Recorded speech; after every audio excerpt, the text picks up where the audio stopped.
मेरा नाम रोशनी है। मेरे पापा एक साधारण दर्जी थे, लेकिन उनकी आत्मसम्मान की भावना मैंने आज तक किसी बड़े व्यक्ति में नहीं देखी। हमारा मोहल्ला पुराना था, पतली गलियां और छोटे मकान।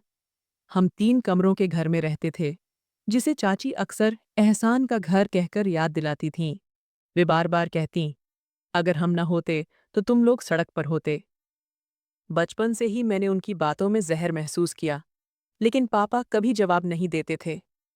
उनकी खामोशी मेरे लिए एक रहस्य और एक घाव दोनों थी। पापा सुबह सिलाई मशीन के पास बैठ जाते। उनका छोटा कमरा कार्यशाला था, जहां धागों की महक, कपड़े की कतरनों का ढेर और पापा के पसीने की खुशबू हमेशा बसी रहती। वे कपड़े सिलते जाते और साथ ही भगवान का नाम लेते, प्रार्थना करते, मेरी बेटी बहुत आगे जाए। मैं कोने में बैठकर किताबें पढ़ती तो पूछती, पापा, क्या हम सच में बहुत गरीब हैं? वे कहते, नहीं बेटा, हम बस अमीर नहीं हैं, फर्क समझो। समझने में मुझे साल लग गए। हमारे चाचा, पापा के छोटे भाई, गैरकानूनी तरीके से यूरोप चले गए थे। बहुत कम लोग जानते हैं कि उन्होंने वहां जाने के लिए माँ के गहने और पापा की सिलाई मशीन बेच दी थी। पापा ने नई मशीन खरीदी, लेकिन किसी से कुछ नहीं कहा। वह सच हमेशा उनकी आंखों में छिपा रहा। कुछ सालों में चाचा ने खूब पैसा कमाया। लंबी कार, ब्रांडेड कपड़े, महंगा मोबाइल। उनके बच्चे बड़े स्कूलों में पढ़ते, अंग्रेजी बोलते और हर महीने कहीं घूमने जाते। हम सरकारी स्कूल के छात्र थे। मेरा यूनिफॉर्म अक्सर कई जगहों से सिला होता। जूते माँ हर हफ्ते पॉलिश करती ताकि नए लगें। मैं अपनी उम्र से पहले ही समझदार हो गई थी। चाची का व्यवहार सबसे कष्टदायक था। उनके घर आने पर उनकी आंखों में घृणा झलकती। एक बार बोली, रोशनी, तुम लोग भी कुछ बन जाओ ताकि हम एहसान करना छोड़ दें। हर वक्त बस भिखारी। मैंने जवाब नहीं दिया, लेकिन दिल में कुछ सुलग उठा। चाचा के घर में हमेशा रौनक रहती, महंगी दावतें, कीमती तोहफे और चाची का घमंड। एक बार हम चाचा के घर गए, पापा भी साथ थे। चाची ने दरवाजे पर कहा, जूते बाहर उतार दो, फर्श गंदा हो जाएगा। पापा ने कुछ नहीं कहा, जूते उतारे और अंदर चले गए।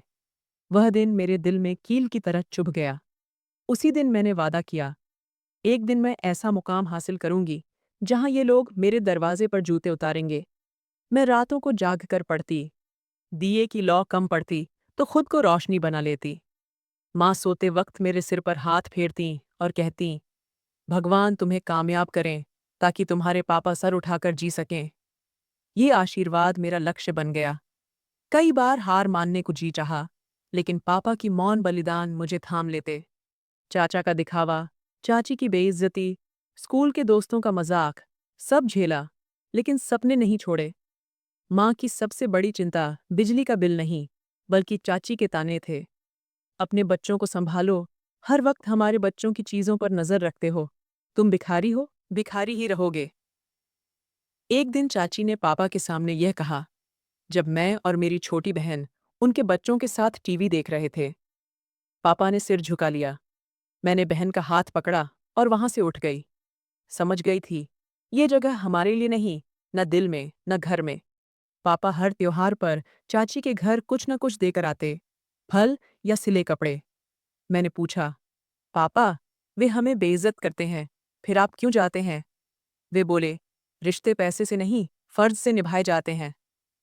फर्ज शब्द उस उम्र में बड़ा लगा, लेकिन मैं हर दिन इसका मतलब सीख रही थी। चाची ने सबके सामने कहा, मेरा पति यूरोप में है, काम करके भेजता है। तुम्हारे पापा तो यहीं कपड़े सिलकर मुश्किल से गुजारा करते हैं। उस दिन माँ ने पहली बार जवाब दिया, कपड़े सिलना बुरा काम नहीं, हमारे बच्चे किसी के सहारे नहीं पल रहे। चाची ने नाक सिकोड़ी, जैसे हमारी बातों से बदबू आती हो। एक दिन राहुल ने मेरे हाथ में हिंदी की किताब देखकर कहा, हिंदी? ये भी कोई पढ़ने की चीज है? हम तो फ्रेंच सीख रहे हैं। मैं मुस्कुराकर बोली, भाषा कोई भी हो, समझ ना हो तो कोई मतलब नहीं। वहां सा, ये सब छोटे लोग कहते हैं। मुझे एहसास हुआ, वे हमारी गरीबी पर नहीं, हमारे सपनों पर हंसते हैं। उसी साल चाची ने पूरे खानदान को दावत दी, हमें कार्ड नहीं भेजा। मैं चुप रही, लेकिन अंदर कुछ टूट रहा था। दावत के अगले दिन हम गए तो चाची ने कहा, हमें नहीं पता था तुम बुलाने पर आओगे। वैसे भी खाना कम पड़ जाता। हम लौट आए। तब मैंने फैसला किया, हर बेइज्जती, हर ताना मेरी सीढ़ी बनेगा। माँ चाची की बातों से उदास हो जाती। एक दिन मैंने कहा, माँ, हम उनके जैसे नहीं बनना चाहते, लेकिन साबित करना है कि हम कम नहीं। माँ ने सिर पर हाथ फेरकर कहा, भगवान तुम्हें हिम्मत दे। उसी दिन मैंने पढ़ाई को सब कुछ मान लिया। सरकारी स्कूल में रहते हुए भी नाम कमाने का फैसला किया। भिखारी वह नहीं जिसके पास पैसा न हो, बल्कि जो अंदर से खाली हो। मैट्रिक का रिजल्ट आया। मैं पास हो गई। साधारण मार्कशीट, लेकिन मेरे लिए खजाने की चाबी। माँ बोली, भगवान तुम्हें तरक्की दे। पापा ने पूछा, अब आगे क्या सोचा है बेटी? लेकिन आगे कैसे? घर में गैस, बिजली, राशन का खर्च मुश्किल से पूरा होता। कोचिंग, कॉलेज फीस, किताबें, सपने जैसे। पापा की नज़रें मेरी फाइलों पर ठहरतीं तो बोझ नजर आता। मैंने बोझ हल्का करने का फैसला किया। पापा, मैं खुद तैयारी करूंगी, फिक्र मत कीजिए। पापा ने आंखों में देखकर कहा, जो करो, पूरे दिल से करो। मैंने घर के कोने को पढ़ाई की जगह बना लिया। पुराना पंखा, लकड़ी की मेज, टूटा स्टूल। रजिस्टर पर लिखा, सपने अधूरे नहीं छोड़े जाते। पापा के दोस्त की बेटी दिया, जो एसएससी कर रही थी, कभी आती। उसकी पुरानी किताबें मुझे दे दी। हम डिस्कशन करते, सवाल बनाते। दिया हंसती, रोशनी, तुम अच्छी टीचर बन सकती हो। मैं कहती, नहीं, अफसर बनना है। एक दिन दिया से पूछा, क्या यूपीएससी सिर्फ अमीरों के लिए है? उसने कहा, नहीं, लेकिन सुविधाएं उनके पास ज्यादा। तुम्हारे पास जज्बा है, सबसे बड़ी ताकत। उसी दिन फैसला किया, मेरा सपना यूपीएससी है। अब ये मकसद था। रात देर तक पढ़ती। माँ कहती, सो जाओ, तो कहती, रुकने का वक्त नहीं। चाची को पता चला तो बोली, भिखारी अफसर बनने के सपने न देखें, नींद हराम हो जाती है। इस बार मैं चुप नहीं रही। सपने वहीं देखता है जो जागता है। सोते हुए सिर्फ साए आते हैं। चाची खामोश हो गईं, लेकिन नजरों में हंसी छिपी थी। मुझे पता था, वक्त आएगा, यह हंसी शर्मिंदगी में बदलेगी। यूपीएससी की तैयारी अलग दुनिया थी। हर दिन नया सीखना। दिमाग सुन्न होता तो छत पर जाकर आसमान देखती और कहती, एक दिन यह आसमान छू लूंगी। मोहल्ले के पास छोटा कस्बा था, जहां लाइब्रेरी थी। माँ पैदल छोड़ती और ले जाती। मैंने रोज जाना शुरू किया। छोटी लेकिन शांत जगह। लाइब्रेरी में एक बार एक साहब ने मुझे देखा और पूछा, बेटी, रोज आती हो, क्या कर रही हो? मैंने कहा, यूपीएससी की तैयारी।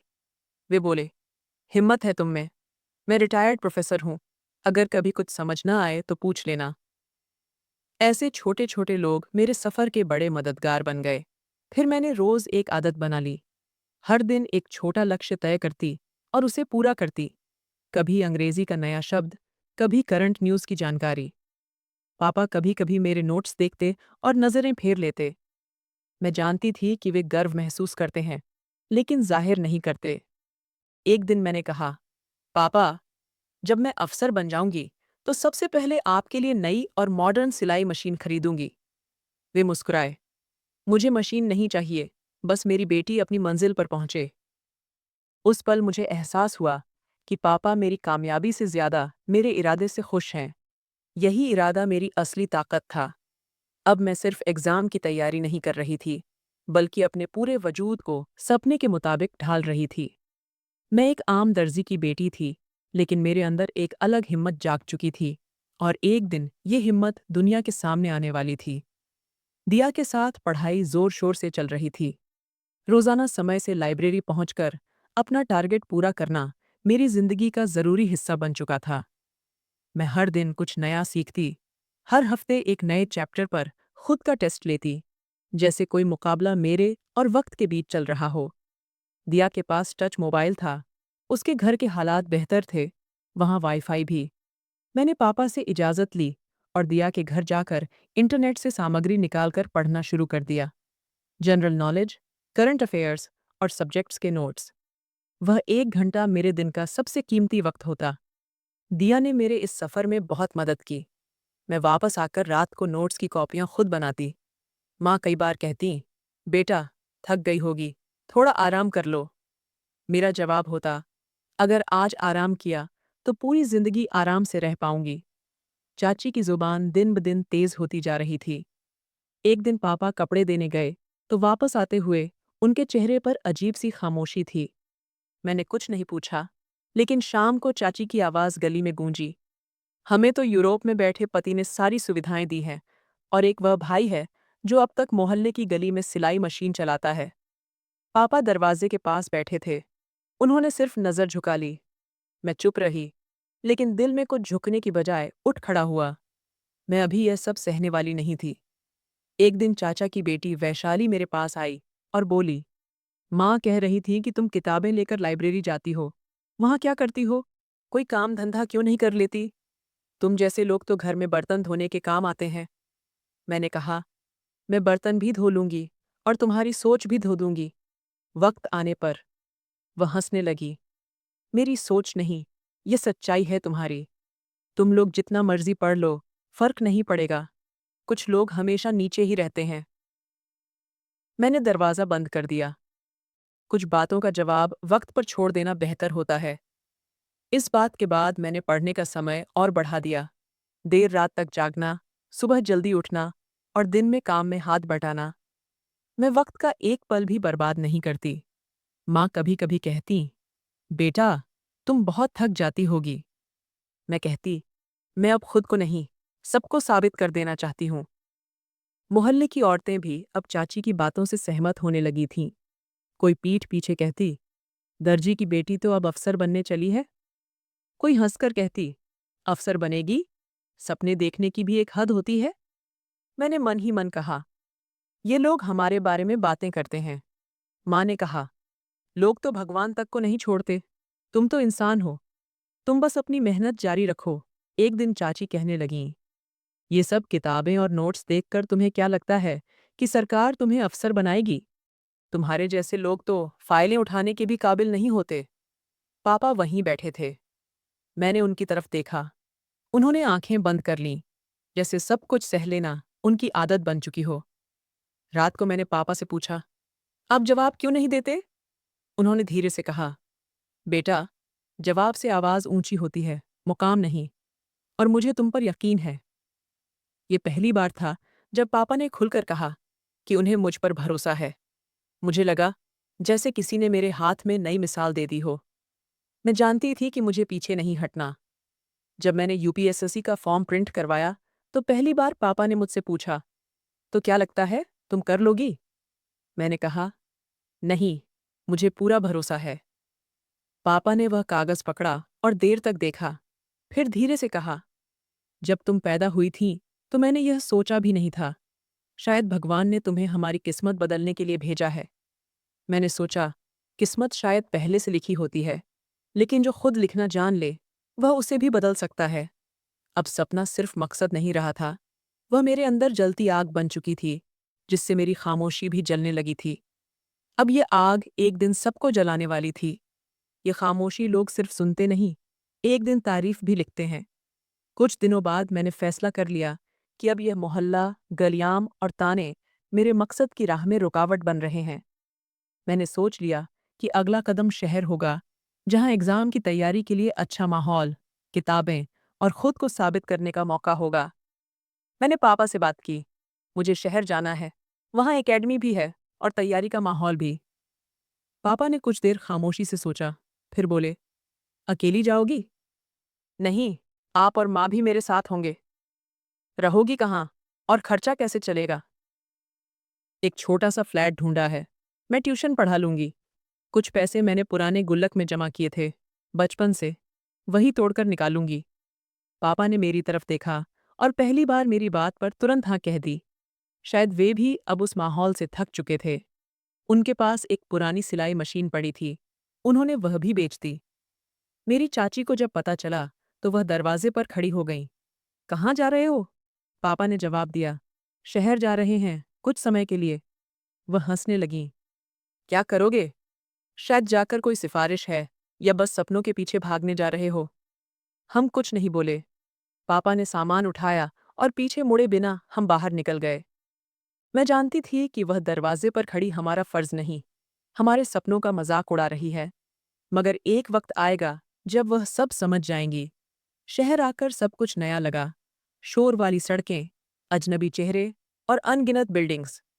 हमने एक छोटा सा फ्लैट किराए पर लिया, जिसकी छत लीक करती थी, बाथरूम का नल टपकता था, मगर वहां वह घुटन नहीं थी जो पुराने मोहल्ले में थी। मैंने पास की एकेडमी में एडमिशन लिया, जहां शाम को क्लासेस होती थीं। दिन में एक मोहल्ले में बच्चों को ट्यूशन पढ़ाने लगी। कभी कभी 1 घंटे के लिए किसी लाइब्रेरी में बैठ जाती। मेरी दुनिया सिमट गई थी, लेकिन मेरा मकसद फैलकर बड़ा होता जा रहा था। पहले हफ्ते के बाद दिया ने कॉल की। कहाँ हो? सब पूछ रहे हैं, तुमने बताया भी नहीं। मैंने कहा, दिया, अभी कुछ भी पक्का नहीं है।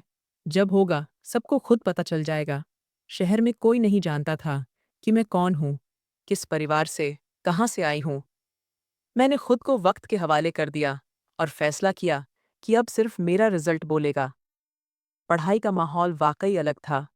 यहाँ लोग सिर्फ नंबरों के पीछे नहीं, मुकाबले में थे। जुबान, दिमाग, भरोसा, हिम्मत, सब कुछ नापा जाता था। मैंने महसूस किया कि यहाँ सिर्फ मेहनत काफ़ी नहीं, खुद को साबित भी करना पड़ता है। एकेडमी में मेरी मुलाकात एक लड़की पूजा से हुई। वह एक बड़े अफसर की बेटी थी, लेकिन मददगार। हम दोनों ने मिलकर ग्रुप स्टडी शुरू कर दी।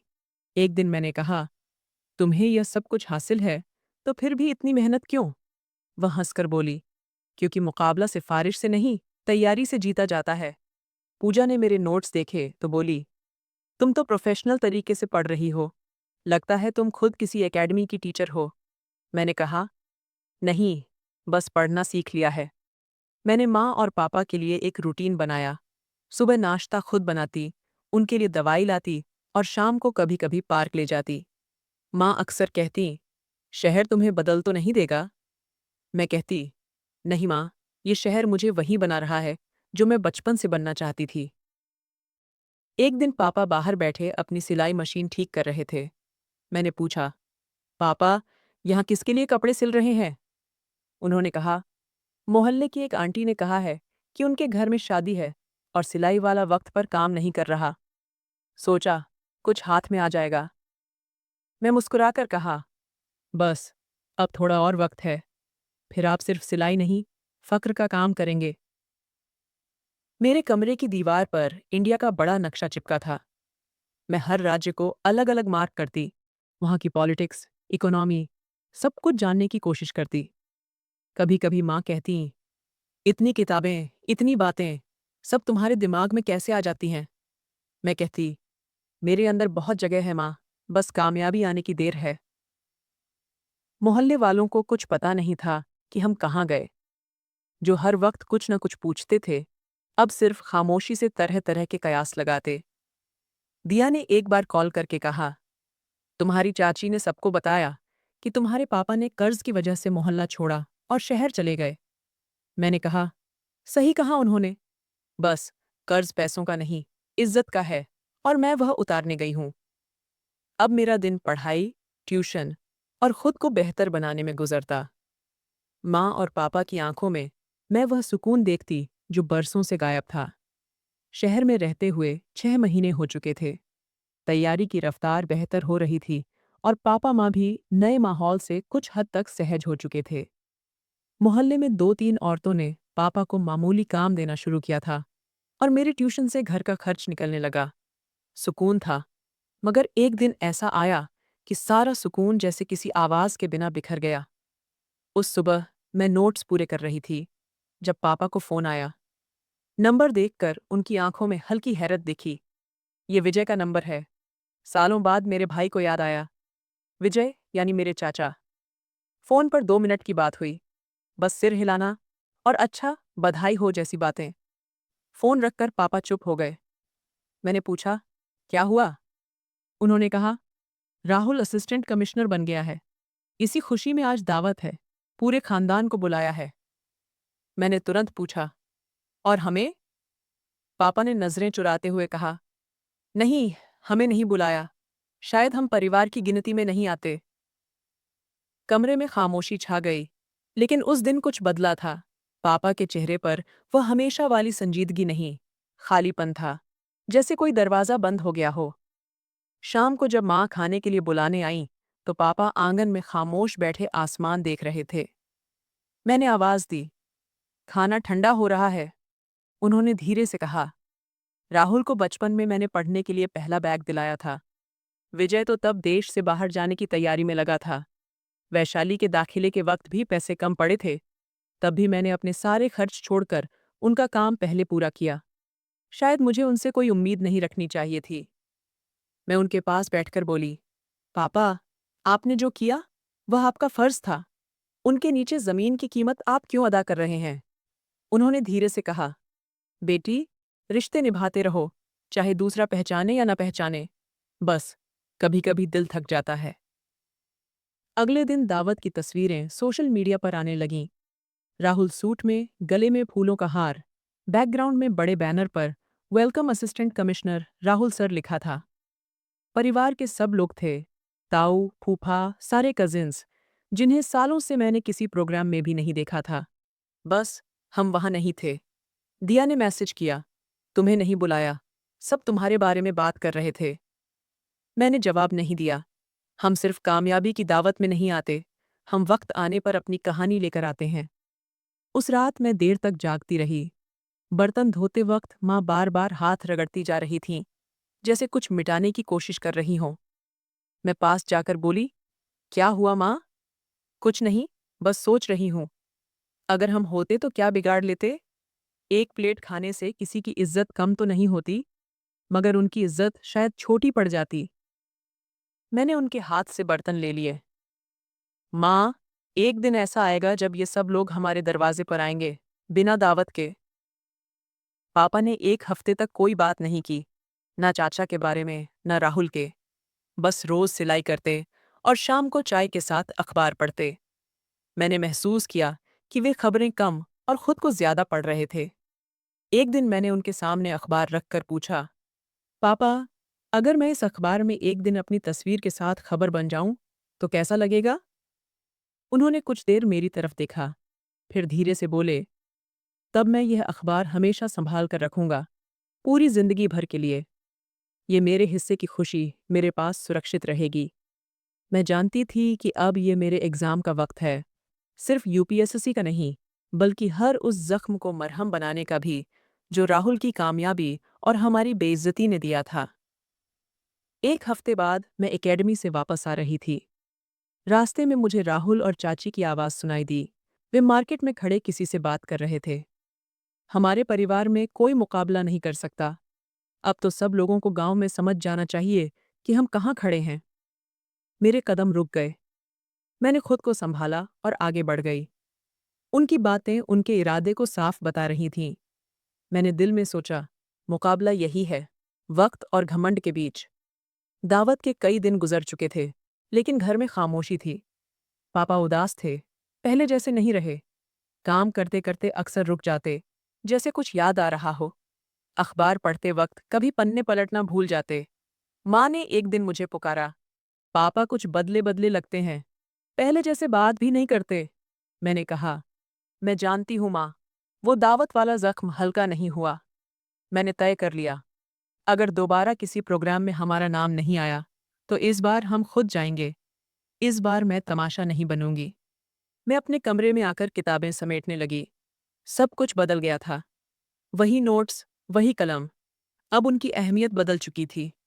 अब ये पढ़ाई कामयाबी का रास्ता नहीं, बदले का जरिया बन चुकी थी।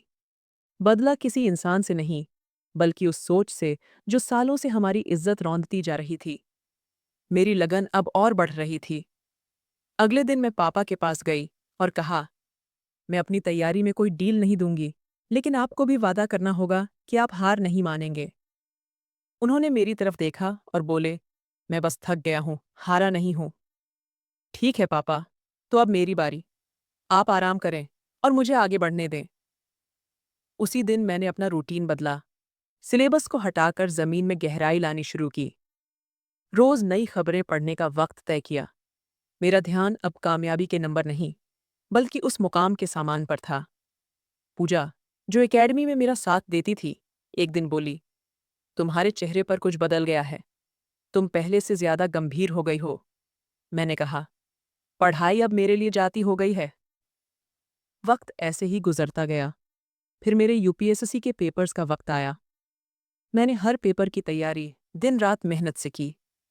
मेरे पास वापसी का अब कोई रास्ता नहीं था, न गुंजाइश। मैं पापा की परेशानी और माँ की झुर्रियों से भरे हाथों का भ्रम नहीं तोड़ना चाहती थी। मैं उन्हें उस महफिल में वो मुकाम दिलाना चाहती थी जिसके वे हकदार थे। सारे पेपर्स एक एक करके खत्म हुए। माँ रोज मुझे दुआ देती। एग्जाम पूरा हुआ। अब रिजल्ट का इंतजार था। मैं जानती थी कि मेरी कामयाबी का इंतजार सिर्फ माँ पापा को था, और ऐसा ही हुआ। रिजल्ट आया। मेरी आंखें भगवान को शुक्रिया कहतीं, आंसुओं से भर गईं। मैं पूरे देश में 10वीं पोजीशन लाकर कामयाब हो गई थी। मेरी सारी मेहनत और माँ पापा की दुआओं का सिला मिल चुका था। मैं घर आई, उन्हें बताया। वे खुशी से उछल पड़े, मुझे गले लगाया, प्यार दिया, आशीर्वाद दिया। यही मेरी जिंदगी का सबसे कीमती एहसास था। मगर अभी बहुत कुछ बाकी था। इंटरव्यू बाकी था। कुछ हफ्ते बाद इंटरव्यू हुआ। पैनल ने मुझसे सवाल किया, क्या पहले कहीं काम कर चुकी है? नहीं, लेकिन मैंने काम करने से पहले खुद को काम के काबिल बनाया है। ये पहला पल था जब मैं खुद को बहुत मजबूत महसूस कर रही थी। मुझे सिलेक्ट कर लिया गया। मेरी जिंदगी का सबसे बड़ा नुकसान अब पूरा हो चुका था। घर पहुंची तो पापा आंगन में बैठे सिलाई मशीन में धागा डालने की कोशिश कर रहे थे। नज़र की कमजोरी की वजह से वे बार बार नाकाम हो रहे थे। मैं उनके पास जाकर बैठी, उनका हाथ पकड़कर कहा, पापा, अब आपको इन कमजोर हाथों से कुछ करने की जरूरत नहीं। उन्होंने सवालिया नजरों से मेरी तरफ देखा। मेरी आंखों में आंसू थे। मैंने बस इतना कहा, पापा, आपकी बेटी ने वो मुकाम हासिल कर लिया है जिसका इंतजार बरसों से हम सबको था। वे खुशी से उठ बैठे और मुझे गले लगा लिया। न जाने वह कैसा लम्हा था। हम बाप बेटी फूट फूट कर रोए। माँ किचन के दरवाजे पर खड़ी पल्लू से अपने आंसू पोंछ रही थीं। आज पहली बार पापा ने दिल खोलकर अपने जज्बात जाहिर किए। रात को मैं अपने कमरे में दीवार पर एक नया कागज चिपकाई और उस पर सिर्फ एक बात लिखी, जो लोग तुम्हें नीचा समझें, उनके सामने अपना सर उठाकर जियो। मेरी जिंदगी की सबसे बड़ी कामयाबी थी, या यूं कह लो, मेरी जिंदगी का मकसद जो आज पूरा हुआ। मगर पूरा परिवार इस खबर से बेखबर था, क्योंकि उन्हें न मुझसे कोई उम्मीद थी, न हमसे कोई मतलब। राहुल की कामयाबी के बाद परिवार में जैसे नया जमाना शुरू हो गया था। बहुत सारे प्रोग्राम, तस्वीरें, तरह तरह की बातें, सोशल मीडिया पर वाहवाही का तूफान। अब हर बात का केंद्र राहुल था। हर बुजुर्ग, हर कज़न, हर रिश्तेदार उसकी तरक्की को अपनी इज्जत समझ रहा था। लेकिन जिन्हें जीना था, वह हम नहीं थे। इस बार शहर का एक बहुत बड़ा इवेंट था, जिसमें राहुल को खास गेस्ट के तौर पर बुलाया गया। सरकार के कुछ अफसर, सियासत के लोग, सब वहां मौजूद थे। परिवार वालों ने फिर एक प्रोग्राम रखा, जिसमें वही लोग मौजूद थे और हम नहीं। मैंने पापा से कहा, अब हम वहां जाएंगे, और इस बार सिर्फ तमाशा ही नहीं होगा। पापा ने कुछ कहने की कोशिश की, लेकिन मेरी आंखों में कुछ ऐसा था कि वे चुप हो गए। अब मुझे रोकने वाला कोई नहीं था। वक्त बदल चुका था। हम शाम को प्रोग्राम की जगह पर पहुंचे। एक बहुत बड़ा हॉल था। दरवाजे पर भीड़, सिक्योरिटी सख्त। हम जैसे ही दरवाजे के पास पहुंचे, गार्ड ने हाथ उठाकर रोका। आपके पास इनविटेशन कार्ड है? मैंने पर्स से कार्ड निकाल कर दिया। गार्ड ने उसे देखा, फिर तुरंत सीधा होकर सैल्यूट किया। वेलकम मैडम, हमें आपका इंतजार था। पापा ने हैरत और खुशी से भरे मिले जुले जज्बातों से मेरी तरफ देखा। मैंने उनका हाथ थामा और कहा, चलिए पापा। हम अंदर गए और निगाहों की भीड़ हमारी तरफ मुड़ गई। कुछ लोगों ने पहचान लिया, कुछ ने अंदाजा लगाया, मगर जिन्होंने पहचाना, उनके चेहरों पर हैरानी छुपी नहीं रह सकी। राहुल स्टेज के पास खड़ा था। मेरी चाची उसके आसपास मेजबानों को तरह तरह की हिदायतें दे रही थीं। जैसे ही हमारी नज़र उन पर पड़ी, उनकी पेशानी पर बल पड़ गए। उन्होंने तुरंत 2 गार्ड्स को इशारा किया, तुम दोनों इनको यहाँ से बाहर निकालो। गार्ड हमारी तरफ बढ़े। मैं चुपचाप खड़ी रही।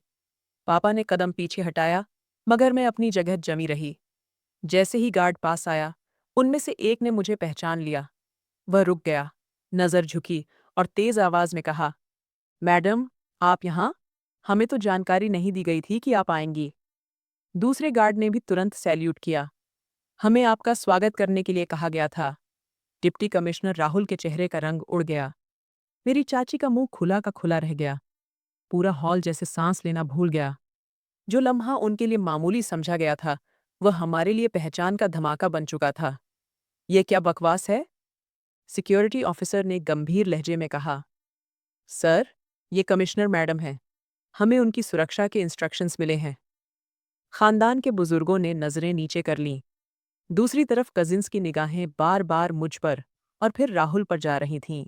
एक कजन ने हल्के से कहा, ये वही रोशनी है ना? राहुल ने आगे बढ़कर मेरी तरफ देखा। तुमने तो बताया ही नहीं कि तुम। मैंने पहली बार मुस्कुराकर कहा, कभी मौका ही नहीं मिला।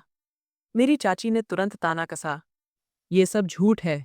एक दर्जी की बेटी कमिश्नर कैसे बन सकती है? मैंने उनकी तरफ देखा। आपको शायद यकीन न हो, लेकिन सरकार को काबिलियत पर यकीन होता है, न कि खानदान वालों की सोच पर। पापा की आंखों में नमी थी, मगर इस बार वह फक्र से उठी हुई थी।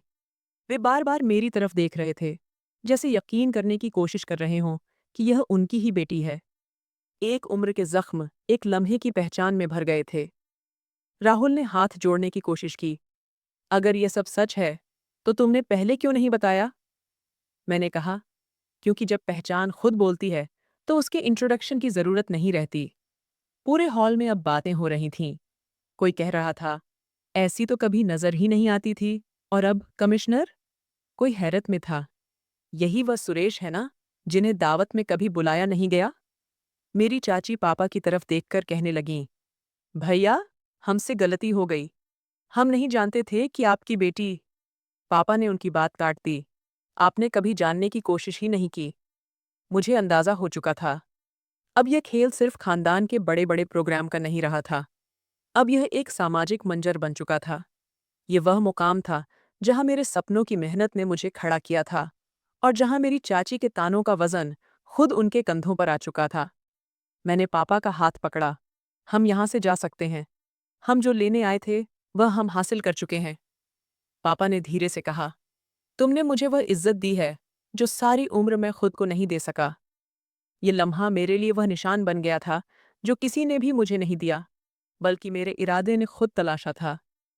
लेकिन अभी हम वापस करने ही लगे थे कि हॉल के कोने में खड़े सिक्योरिटी ऑफिसर ने तेज आवाज में माइक पर ऐलान किया, मेहमानों की जानकारी के लिए मैं बताना चाहता हूं कि मैडम रोशनी शर्मा, जो आज के प्रोग्राम में शामिल हैं, वह हमारी कमिश्नर मैडम हैं।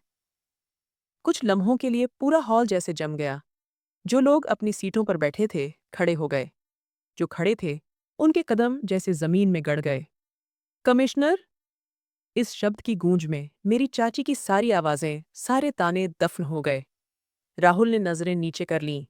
उसके आसपास खड़े कई लोग मुस्कुरा रहे थे, मगर उनकी आंखों में साफ शर्मिंदगी भी थी। किसी ने हिम्मत करके हाथ भी नहीं हिलाया। मेरी चाची ने अपनी आंखों पर हाथ रख लिया, जैसे ये सब झूठ लग रहा हो। पापा ने सर झुका लिया, जैसे खुद से पूछ रहे हों, क्या यह वही मेरी रोशनी है? मैंने उनकी तरफ देखा। आपने जो सब्र किया, वह आज रंग ला रहा है। अब आप सर झुकाएंगे नहीं, सिर उठाकर चलेंगे। तभी मेरी चाची की आवाज़ पीछे से उभरी, रोशनी, तुमने तो बताया ही नहीं। कब सिलेक्ट हुई? कैसे हुई? मैं उनकी तरफ मुड़कर बोली, आप तो सुनती ही नहीं थीं, सिर्फ बोलती थीं, और मैं सुने बिना कुछ भी नहीं कहना चाहती थी। हॉल के अंदर वही मेज़बान, जो पहले राहुल के आसपास घूम रहे थे, अब आकर मुझसे बात करने लगे। किसी ने इंट्रोडक्शन करवाया, किसी ने मेरे अंडर काम करने की ख्वाहिश जताई। राहुल किनारे पर खड़ा एक हारे हुए सिपाही की तरह सिर्फ देख रहा था। एक लेडी ऑफिसर, जो मुझे अच्छी तरह जानती थीं, मेरे पास आईं। रोशनी जी, हमें फ़क्र है कि आप इस प्रोग्राम में आईं। आपका आना आज की सबसे बड़ी खुशखबरी है। मैंने उन्हें थैंक यू बोला, फिर धीरे से पापा को इशारा किया। हम यहाँ सिर्फ देखने नहीं आए थे, अब उन्हें हमें याद रखना चाहिए। हम स्टेज की तरफ बढ़े। हॉल के आखिरी कोने तक नजर गई। वह सब जो हमें छोटा समझते थे, अब हमें पहचानने पर मजबूर थे। इस प्रोग्राम के मेज़बान ने मुझे स्टेज पर बुलाया। मैंने माइक पकड़ा और एक बार फिर खुद को किस्मत का नहीं, मेहनत का नतीजा बताया। कामयाबी आपकी हैसियत नहीं देखती, न जात पात, न रुतबा, सिर्फ मेहनत, नीयत और किरदार देखती है। जो लोग दूसरों की हैसियत तय करते हैं, वह अक्सर अपने गिरेबान में झांकना भूल जाते हैं। आज के इस प्रोग्राम में शामिल होने का मकसद सिर्फ बधाई देना नहीं, बल्कि एक संदेश देना भी था। इज्जत देने से इज्जत कम नहीं होती, बढ़ जाती है। तालियां बजीं, मगर मेरी चाची के चेहरे पर वही हार थी जो बरसों की जातियों का हिसाब मांग रही थी। राहुल मेरे पास आया। रोशनी, मुझे नहीं पता था कि तुम यहां तक पहुंच चुकी हो। मैंने उसकी तरफ देखा, क्योंकि तुमने कभी हमें देखने की कोशिश ही नहीं की। मैं शर्मिंदा हूं, वह धीरे से बोला। मैंने जवाब दिया, शर्मिंदगी से कुछ भी वापस नहीं आता, लेकिन अगर तुम सच में बदले हो तो दोबारा अपने पद का इस्तेमाल इज्जत देने के लिए करो, उछलने के लिए नहीं। पापा की आंखों में सुकून था, जैसे बरसों का बोझ धीरे धीरे उतर रहा हो। उनके चेहरे पर रोशनी थी, जैसे वे खुद को पहली बार किसी बड़े मुकाम पर देख रहे हों। मेरी चाची पास आईं। बेटी, अगर तुम्हें बुरा न लगे तो हम तुमसे माफी मांगते हैं। हम नहीं जानते थे कि वक्त इतना बदल सकता है। वक्त नहीं बदला है, वक्त ने आपको बस आईना दिखा दिया है। हम तो वही हैं, बस आपने हमें देर से पहचाना। मैं पापा का हाथ पकड़कर हॉल से बाहर निकलने लगी। एक नौजवान गार्ड जो गेट पर खड़ा था झुककर बोला, मैडम, गाड़ी तैयार है। पापा ने मेरी तरफ देखा, जैसे कहना चाहते हों, ये सब तुम्हारी मेहनत है बेटी। मैंने उनके हाथ पकड़कर कहा, नहीं पापा, ये सब आपका आशीर्वाद और खामोशी की ताकत का नतीजा है। हम हॉल से बाहर आ चुके थे, लेकिन पीछे बहुत कुछ रह गया था। पुराने ताने, वह नफरत, पुराने जख्म, और जो साथ में आया था, वह था गर्व, इज्जत और एक नई पहचान। अब यह पहचान किसी नाम की मोहताज नहीं थी। ये मुकाम खुद बोल रहा था, और इस मुकाम को पाने की जंग बहुत बड़ी थी। मगर यह तो भगवान खुद कहते हैं कि हर ऊंचाई अपने साथ पहले मुश्किलें और बाद में आसानी लाती है। और अब हमारा वह सफ़र शुरू हो चुका था। प्रोग्राम खत्म हुआ, लेकिन उसका असर अभी तक बाकी था। वापसी में मैंने पापा की तरफ देखा। कुछ कहना चाहते थे। उन्होंने धीरे से मुस्कुराकर कहा, ये लम्हा मेरी उम्र के सब दुखों को खत्म कर रहा है। अगली सुबह ऑफिस पहुंची तो मेरी मेज पर राहुल की फाइल रखी थी। एक अंदरूनी इंक्वायरी में उसके व्यवहार और कुछ शिकायतों पर कार्रवाई शुरू की गई थी, जो काफी दिनों से उसके बारे में आ रही थीं। मैंने फाइल खोली, एक नज़र में पूरा रिकॉर्ड पढ़ा और सारा दिन इसी पर काम किया। पर्सनल तरीके से नहीं, सरकारी तौर पर। मेरा किरदार अब उसके करियर से जुड़ चुका था। शाम के वक्त मैंने डीआईजी साहब को कॉल मिलाई। सर, आपने राहुल शर्मा की रिपोर्ट को जल्द पूरी करने को कहा था। वह पूरी हो गई है। मैं ईमेल कर रही हूँ। दूसरी तरफ से आवाज़ आई, अच्छा काम किया है। ये मामला बहुत ज़रूरी है। अगर कुछ गैर कानूनी साबित हो तो तुम्हें एक्शन लेने से पीछे नहीं हटना है। सर, कानून सबके लिए बराबर है। फ़ोन रखते ही मैंने रिपोर्ट तैयार करके ईमेल कर दी। अगले ही दिन राहुल मेरे ऑफिस में था। उसके चेहरे पर परेशानी झलक रही थी। अंदर जाकर वह कुछ कहने से पहले मेरी मेज़ के सामने बैठ गया। रोशनी, तुमने डीआईजी साहब को रिपोर्ट भेज दी। ये मेरा फ़र्ज़ था राहुल। तुम जानते हो, मैं किसी की बहन, बेटी या कज़न बनने से पहले एक अफ़सर हूँ। वो कुछ लम्हे खामोश रहा, फिर धीरे से बोला, मैंने तुम्हें हमेशा कमतर समझा। आज पता चला कि ताकत क्या होती है और उसकी कीमत क्या है। ताकत की कीमत जिम्मेदारी होती है। राहुल, तुमने कभी इस जिम्मेदारी को गंभीरता से नहीं लिया, सिर्फ खुद को बड़ा समझा। मैं शर्मिंदा हूँ। शर्मिंदगी से अगर हर चीज़ ठीक हो जाती तो कानून की ज़रूरत नहीं रहती। उसकी आंखें भर आईं। वह उठा और मेरे कदमों में बैठ गया। अगर तुम कहो तो मैं खुद तुमसे माफ़ी मांग लेता हूँ। प्लीज़, मेरी नौकरी, मेरे माँ बाप के बारे में सोचो। मैंने हाथ के इशारे से उसे उठने को कहा। नौकरी तुम्हारी है, इज्जत मेरे माँ बाप की भी है। अगर सच में माफ़ी मांगनी है तो वहां जाओ जहां तुमने सबसे ज्यादा नुकसान पहुंचाया है। वह सिर झुकाकर कमरे से बाहर निकल गया। उसी शाम हमारे घर के दरवाजे पर दस्तक हुई। दरवाज़ा खुला। सामने मेरी चाची खड़ी थीं। उनकी आंखों में घबराहट और बेचैनी थी। भाभी, सुरेश भैया घर पर हैं? पापा सामने आए। उन्होंने पापा के कदमों में हाथ जोड़कर बैठते हुए कहा, भैया, हमसे बहुत बड़ी गलती हो गई। हमने आपको नहीं समझा, न बेटी को। मुझे माफ कर दो। राहुल की नौकरी खतरे में है। वह बिखर गया है। पापा ने चुपचाप बात सुनी, फिर बोले, हमने तुमसे कभी इज्जत नहीं मांगी, सिर्फ नजरअंदाज न किए जाने की इच्छा जाहिर की थी। लेकिन तुम्हें लगता था कि हम तुम्हारे मुकाबले के नहीं हैं। भैया, हमारी सोच छोटी थी, लेकिन रोशनी ने आज सब कुछ बदल दिया है। बस, हम दुआ करते हैं कि आप हमारी इस बेइज्जती के बावजूद हमें माफ कर दो। पापा ने मेरी तरफ देखा। मैं सब सुन रही थी। मेरी चाची की आवाज़ लड़खड़ाने लगी। मैं तुम्हारे पापा को जो कुछ सुनाती रही, आज वह सब मेरे बेटे पर आ गया। मैं आगे बढ़ी। आपके शब्द हमारी गरीबी का मजाक थे, लेकिन मेरी मेहनत उसका जवाब है। आपका बेटा आज मुझसे रहम मांग रहा है। ये वह मुकाम है जहां आपको सोचना होगा कि वक्त हमेशा ऐसा नहीं रहता। उन्होंने धीरे से कहा, बस एक मौका दे दो, उसे बचा लो। पापा ने कहा, अगर तुम वाकई अपनी गलती का एहसास कर रही हो, तो फिर अपनी सोच को बदलो, अपने व्यवहार को बदलो। रिश्ता हमने नहीं तोड़ा था। मैंने उनसे कहा, मैं अपनी रिपोर्ट में सच ही लिख चुकी हूं, और वही सच आगे भी जाएगा। लेकिन राहुल की नौकरी अगर बच सकती है, तो वह उसके अपने सुधार और कर्मों पर निर्भर है। मेरी चाची ने मेरा हाथ पकड़ लिया। बेटी, तुम जानो या न जानो, तुमने हमारा सर झुका दिया है। लेकिन अगर यह झुकना हमें बेहतर इंसान बना दे, तो यह हार भी मंजूर है। राहुल अगले दिन दोबारा आया। इस बार उसकी आंखों में सिर्फ माफी नहीं, बल्कि एक बदलाव था। रोशनी, मैंने अपने घमंड और व्यवहार पर सोचा है। अगर तुमने मौका दिया, तो मैं खुद को साबित करना चाहता हूं। मैंने फाइल बंद की। तुम्हें अपनी इज्जत वापस पाने के लिए सिफारिश नहीं, इंसान बनना होगा। ये पल उन सभी लम्हों का जवाब था, जिनमें हमें छोटा समझा गया, जिनमें हमारे सपनों का मजाक उड़ाया गया। आज वह सब पलट चुका था, और मेरे पास ताकत थी, कानून की, सच की, और अपने विश्वास की। ये वह ताकत थी जिसकी कीमत कुर्बानी और संघर्ष से अदा की गई थी। ऑफिस में सन्नाटा था। राहुल की फाइल बंद हो चुकी थी, कार्रवाई पूरी हो चुकी थी, और अब सिर्फ रिपोर्ट के मुताबिक फैसला आना था। मुझे पता था कि राहुल अब खुद से बेहतर अफसर बनने की कोशिश करेगा, लेकिन अतीत की लकीरें आसानी से नहीं मिटतीं। दोपहर में डीआईजी साहब का मैसेज आया, अगर कोई शिकायत आई हो तो मुझे ज़रूर बताना, लेकिन रिपोर्ट बिना किसी लाक लपेट के होनी चाहिए। मैंने जवाब दिया, सर, रिपोर्ट पहले ही सच्चाई पर टिकी है। उसी शाम परिवार वालों की एक और बैठक हुई। इस बार मेरी चाची के घर की जगह ताई के घर दावत दी गई, और पापा को भी बुलाया गया।